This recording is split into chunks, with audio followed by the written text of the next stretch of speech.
Now, if you're looking for an audio interface in 2022, all you have to do is Google audio interface, and there are absolutely loads out there. Some audio interfaces are quite cheap, while others are very expensive. But if you're just starting out or you're looking to up your game with an audio interface, then look no further than Arturia. Now, Arturia are pretty much known for their hardware synthesizers, fantastic MIDI keyboards, and great software to boot. But these guys know hardware, and they came into the professional audio game in 2015 with the AudioFuse. Since then, they've brought out the AudioFuse Studio and the AudioFuse 8 Pre. But now they're going after the budget range, and they've brought out this.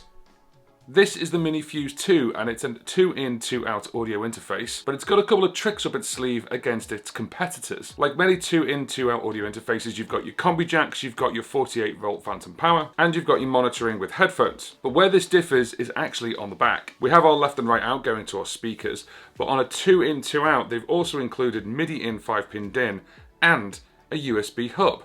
This is really handy because if you've got a keyboard, you could plug it into here and you don't have to plug it into another port on your computer or iPad. The unit is powered by USB Type-C, and of course with most audio interfaces it's bundled in with some software. But that's also where it gets interesting because it's bundled in with some Arturia software. Now, a quick disclaimer, Arturia did send me this for review. They are not paying for this video, they are not seeing it beforehand, and my views are my own. Now, as I said before, there's lots of audio interfaces out there, but I'd probably say that one of Arturia's main rivals in this is Focusrite. When it comes to the budget end, I think most people have a look at a 2i2 or a 4i4 to get them started. So I can see why they've done this, but also why they've added a couple of cool features. Now, to put this into context, if I went to go and buy a Focusrite 2i2 third generation, you're probably looking around about £150 in the UK. But it doesn't have MIDI and it doesn't have a USB port on the back, whereas this bad boy actually comes in at around about 130, so it's 20 quid cheaper. So if you've got a MIDI controller or a MIDI keyboard, you can plug this in, and again, you're not taking up an extra port. When you look at the spec sheet on the MiniFuse 2, it has a couple of nice things. It boasts 110B dynamic range. The frequency response for both the line input and the instrument input is from 20 Hz to 20 kHz, with a gain range of 56 decibels. And the microphone preamp has an equivalent input noise,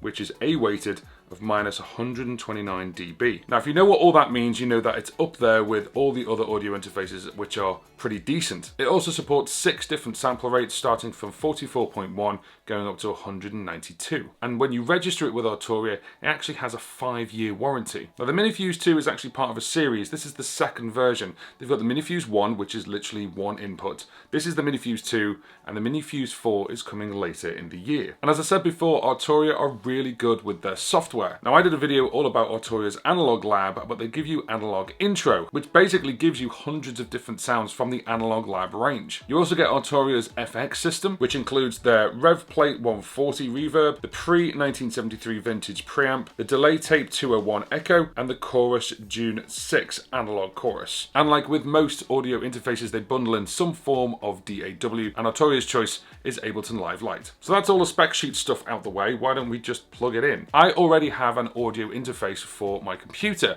I actually want to test this with something else. I want to test this to be highly portable. So yes, you've guessed it, I'm going to plug it into the iPad. It makes it highly portable, and with that USB port on the back, I actually want to see if that runs all from the power of the iPad Pro without having to power it with any external source. So let's find out.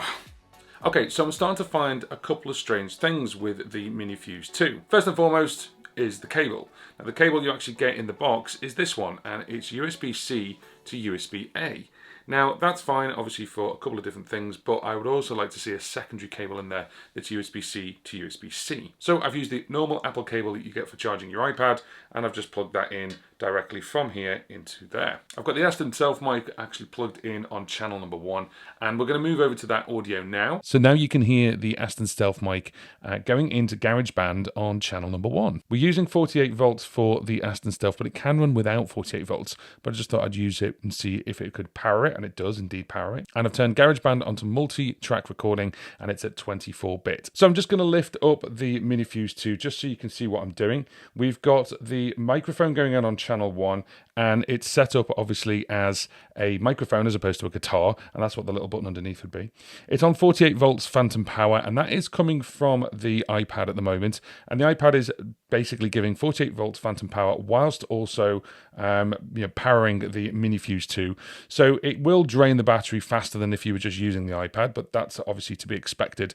But also additionally, I'm screen recording the iPad, so that's going to drain it even faster. But the nice little thing you can take away from this is that it will use it independently. We're not using any external power whatsoever, which is really, really good. This obviously I'm not using. This is the monitor mix. It's not plugged into any speakers. I'm listening through the headphones, and I'm listening to the input at the moment, and we're on direct mono. If I was to do this, then what it's going to do is it's going to separate into a left and a right track, which I wouldn't do. I'd go direct mono, and what that means is I can hear it equally on both sides.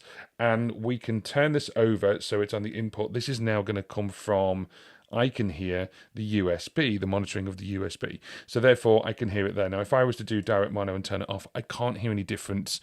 It's just coming in as a mono feed because that's how I've got it set up on GarageBand. But if you're listening to something, you're listening to the input, and I listen to it and it's only on the left, if you want to do that, then it's a really nice feature there. You can just hear the direct in as a mono, which obviously if I plugged a guitar in on the second track, I didn't want that on the right track and the microphone on the left. So it's really, really useful. Now, you may have noticed that on GarageBand, I've actually got it set up with 4 microphones. Why have I done that? So if I actually go into here, I've got it set as multi-track recording, so it can record all 4 at the same time.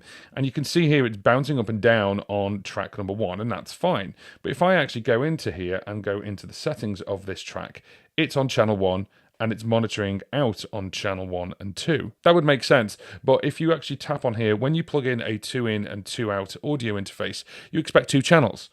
If you tap on here, it's actually giving you 4 channels. What's going on, Arturia? Where are the other 2 channels?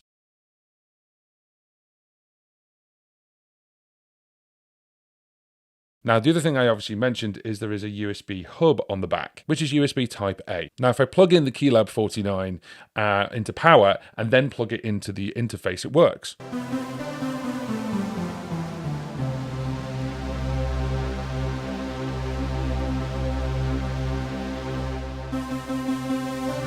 Which is great, but it won't power it on its own because there's too much power actually being taken from the iPad, and that makes sense. I wasn't expecting it. I was kind of hoping it would do it, but it couldn't do it. It didn't actually deliver that much power through it. So just be aware of that. If you've got a MIDI controller or you've got a MIDI keyboard, just make sure that it does actually feed the power into it, or if it needs its own power, it could be drawing too much from a device. If you're plugging it into things like a laptop, of course, I'm sure that would work, but if you're plugging it into things like an iPad or even an iPhone, there's only so much power it can actually do before it turns around and says this is pulling too much power. So I just wanted to show you it up and running with the microphone that I use all the time, and that way it's a good gauge to show you what it sounds like.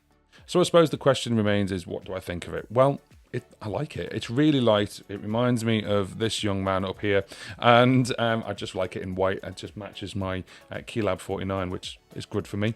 I really do like the separate lights, and I do like the output lights. I think that's really good. And of course, the advantage of having MIDI and a small USB hub on the back is fantastic. Just be aware, obviously, of the power situation if you're plugging things in via the hub. I don't think I'll be using this cable which it comes with, which is the Type C to Type A. Another little thing as well, they do this in a black and a white. In the white, it would have been really nice if that was white as well, just to match. But then also, I'd like to see a USB Type C to C cable in the box as well. But other than that, at the price point, I don't think you can beat it right now. It's a fantastic little device. There are some really good ones out there like Motu, Focusrite, Behringer, and obviously Arturia. I think for the price point, this is the most bang for your buck audio interface that you can get right now. But I just want to give Arturia a quick thank you for sending this out to me. There are affiliated links in the description box underneath if you do want to pick one of these up, either the 1 or the 2. And they are affiliated links, which means I do get a little bit of money if you choose to buy one, but obviously at no extra cost to you. This is going to be my audio interface of choice when I'm on the go. And in my humble opinion, I'd really recommend it. That is, of course, until I try the MiniFuse 4. Now, as I said, I'm mainly going to be using this with my iPad, and if you want to see a series of videos where we've actually taken an iPad and an audio interface and created an entire song from scratch right up to releasing that song, then that's on the screen right now.